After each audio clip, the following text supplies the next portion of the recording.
అర్థమైనటువంటి మాట ఏంటంటే, ఎప్పుడు కోపపడేవాడు కాదు, తన కోపమే తనకు శత్రు. ఎందుకు కోపడాలి, కోపపడటం వల్ల మనకు వచ్చే లాభం ఏంటి అన్నది విచక్షణతో విజ్ఞానముతో ఆలోచిస్తే మనకు కోపం వల్ల ఒరిగేది ఏమీ లేదు.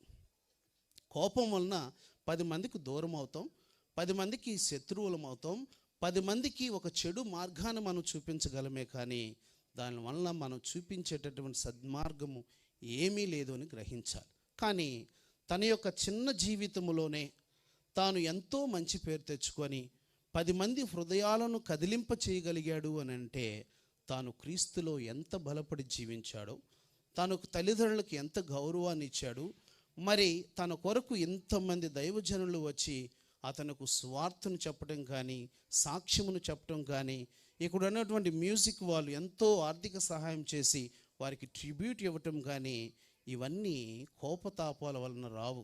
గర్వము, అహంకారము, అహంభావాల వలన ఇంతమంది ప్రజలను మనం సంపాదించుకోలేం. ఒకటి విశ్వాసము, సహనము, మంచితనము అనేది మనం గుర్తించుకోవాలి. అందువలన ఇటువంటి స్వార్థపు లోకములో బ్రతుకుతున్నటువంటి మనం ఏ విధంగా ఈ అబ్బాయి ఇంతమందిని సంపాదించుకోగలిగాడు అనేది మనం విజ్ఞతతో ఆలోచిస్తే ఇక నుంచైనా మారి తనలాగా బ్రతకటానికి ప్రయత్నించేద్దాం. ఎందుకంటే నేను గ్రామాల్లో ఉన్నప్పుడు కానీ, పెద్ద పెద్ద వాళ్ళతో మాట్లాడేటప్పుడు కానీ తరచుగా వినేటటువంటి మాట స్వార్థం.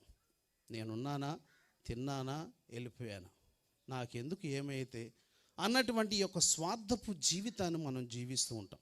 కానీ ఏ విధంగా అయితే జీవితంలోనే శూన్యము అనేటటువంటి మాట ఉన్నదో, ఆ శూన్యమే కాదు, అతను మరణించిన తర్వాత కూడా అతను బ్రతికి ఉన్నాడు. అందుకే ఈ యొక్క సకల దూతలు, పునీతులు దేవుని యొక్క చెంతన ఉండి మహోన్నతుడైనటువంటి సర్వేశ్వరునికి మహిమ అనేటువంటి స్తుతి గీతములు పాడుతున్నారంటే అర్థం ఏంటంటే, మరణించిన తర్వాత జీవము ఉన్నది, ఆ జీవము తర్వాత దేవుని యొక్క రాజ్యము ఉన్నది, ఆ దేవుని రాజ్యములో మనము నిత్యము ఆయన చెంత ఉండి మహిమలు పలుకుతూ ఒక పునీతుడు వలె, ఒక మంచి మహోన్నతమైనటువంటి వ్యక్తి వలె తన కుటుంబము కొరకు, తన యొక్క గ్రామము కొరకు ప్రార్థించేటటువంటి మంచి బిడ్డగా దేవుని సన్నిధిలో ఉన్నాడని మనం గుర్తించుకోవాలి. కనుక దేవుని యందు విశ్వాసం కలిగి జీవిస్తూ మరణం ఎప్పుడు వస్తుందో తెలియదు. అందుకే దేవుని యొక్క వాక్యం చెప్తుంది, అది ఒక దొంగ వాని వలె వస్తుంది. మరణం ఎప్పుడు వస్తుందో తెలియదు. ఎందుకంటే సర్వసాధారణంగా 70, 80, 90 కీర్తనాకారుడు చెప్పినట్టు. కానీ ఇతను యుక్త వయసులో చనిపోయాడు. నేను ఉపోద్ఘాతంలో చెప్పినట్టు మరణం ఎప్పుడు వస్తుందో, ఎవరికి వస్తుందో, ఎలా వస్తుందో, ఎందుకు వస్తుందో, ఏ జాతి వారికి వస్తుందో, ఏ కులం వారికి వస్తుందో, నీ యొక్క స్థితిగతులు ఏంటో, ప్రేమకు మరణానికి ప్రేమ లేదు అని గుర్తుపెట్టుకోండి. నువ్వు ఎలాంటి వాడివైనా, అందగాడివైనా, అందవిహీనుడివైనా, అందగత్తెవైనా, అందవిహీనురాలువైనా కూడా మరణానికి ప్రేమ లేదు. మనం సిద్ధపాటు కలిగి జీవించాలి, విశ్వాసముతో జీవించాలి, దేవుని యందు బలపడి జీవించాలి. దేవుని వాక్యములో మనము లీనమై బ్రతికితే నీకు మరణము ఎప్పుడు వచ్చినా కూడా నీకు పునరుత్థానము, సజీవము దేవుని చెంత ఉందని మనం గుర్తుంచుకోవాలి. కనుక ఇక్కడ మనమందరం కూడా అఖిల్ యొక్క ఆత్మ కొరకు ప్రార్థించడానికి వచ్చి ఉన్నాం. తన యొక్క చిన్న వయసులోనే దేవుని సేవలో గడిపాడు. ఎంతోమంది యొక్క పాస్టర్ల యొక్క మనలను, ప్రేమను అతను చవిచూచాడు.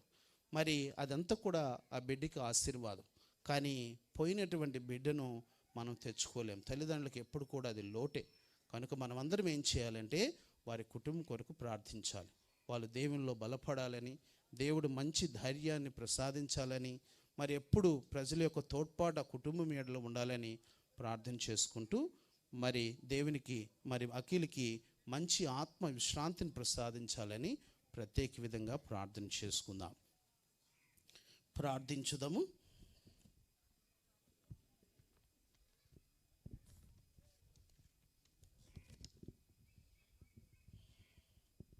మృత్యుంజుడువైన ఓ సర్వేశ్వర, నీ శిలువ బలి ద్వారా మమ్ము బంధ విముక్తులను చేసి నిత్యానందమునకు నాకు అర్హులను చేశావు. మరణించిన మా ప్రియమైనటువంటి సోదరుడు అఖిల్ చేసిన తప్పిదములను క్షమించండి, మరణ బంధముల నుండి విముక్తిని ప్రసాదించండి. మా జీవితకర్తయు రక్షకుడైన నీ సమక్షమున నిత్యానంద సౌభాగ్యమును అనుభవింప నీ కృపను అనుగ్రహించమని ఈ మనములన్నింటినీ మా నాథుని మీ కుమారుడైన యేసుక్రీస్తు ద్వారా అడిగి వేడుకుంటున్నాము తండ్రి. ప్రభు మీతో నొందురుగాక. సర్వశక్తిగల సర్వేశ్వరుడు పితా పుత్ర పరిశుద్ధాత్మైన దేవుడు మిమ్మలను మీ కుటుంబాలను దీవించి మరణించినటువంటి అఖిల ఆత్మకు విశ్రాంతిని ప్రసాదించునుగాక. ఆమెన్. Thank you father. చిన్న ఫాదర్ గారు